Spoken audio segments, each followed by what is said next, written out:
நம்மை விட்டு பிரிந்த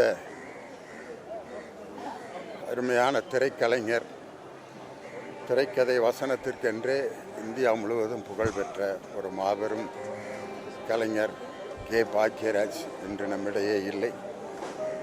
கே. பாலச்சந்தர் என்ற கேபி என்ற அந்த முத்திரைக்கு பிறகு கே. பாக்கியராஜ் என்ற அந்த முத்திரையை திரைத்துறையில் மிக ஆழமாக பதித்தவர் அருமை திரைக்கலைஞர் கே. பாக்கியராஜ்.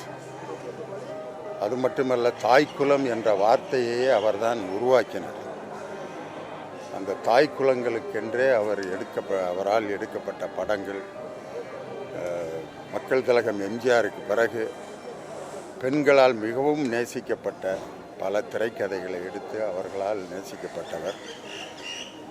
மக்கள் திலகம் எம்ஜிஆர் அவர்களால் கலையுலக வாரிசு என்று அறிவிக்கப்பட்டு அதை பயன்படுத்தி அவர் மிகப்பெரிய இடத்திற்கு அவர் வந்திருக்கலாம். ஆனால் எம்ஜிஆர் அவர்கள் மீது வைத்திருந்த பற்றை மட்டுமே வைத்துக்கொண்டு அதை மிகப்பெரிய அரசியலாக்க விரும்பாமல் கடைசி வரை எளிமையாகவே வாழ்ந்த ஒரு மனிதர். திரைப்பட வரலாற்றில் எத்தனையோ கதாநாயகர்கள் இருந்திருக்கிறார்கள். ஆனால் கண்ணாடி போட்ட கதாநாயகர் அவர் ஒருத்தர் தான். அந்த கண்ணாடிங்கிறது ஏதோ ஒரு எதிர்மறையான விஷயம், ஆனால் அதையே தனக்கு பாசிட்டிவாக மாற்றிட்டார். அதே மாதிரி கதாநாயகர்களுடைய குரல்கள் மிக போல்டு வாய்ஸாக இருக்கும். சிவாஜி கணேசன் குரல், எம்ஜிஆருடைய குரல். ஆனால் அந்த ஒரு மென்மையான குரல் ஒரு கதாநாயகனுக்கு அவ்வளவு சூட் ஆகாது. ஆனால் அந்த குரலே அவருக்கு பாசிட்டிவாக மாறிடுச்சு. அதே மாதிரி கதாநாயகர்கள் மிகப்பெரிய நடனங்கள் சிறப்பாக ஆடுவாங்க.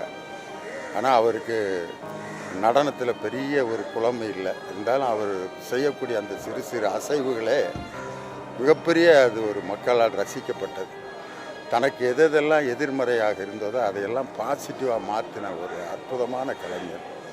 பழகுறதுக்கு ரொம்ப இனிமையானவர். அவர் பட்டிமன்ற துறையிலையும் மிகப்பெரிய முத்திரையை பதிச்சிருக்கார். பட்டிமன்ற நடுவராக இருந்து பல பட்டிமன்றங்களை வெளிநாடுகளெல்லாம் போய் நடத்தியிருக்கார். அதே மாதிரி பாக்கியாங்கிற ஒரு இதழை நடத்திய ஒரு அருமையான ஒரு எழுத்தாளர். அந்த பாக்கியாங்கிற பத்திரிகையில் அவர் சொன்ன குட்டி கதைகள் தான் இன்றைக்கி மேடை முழுவதும் பல அரசியல் தலைவர்களும் பல மேடை பேச்சாளர்களும் பயன்படுத்திகிட்டு இருக்காங்க. அப்படிப்பட்ட ஒரு பெரிய படைப்பாளி. திடீரென்று அவருடைய மறைவு மிகப்பெரிய அதிர்ச்சியும் வேதனையும் நமக்கு தந்திருக்கிறது.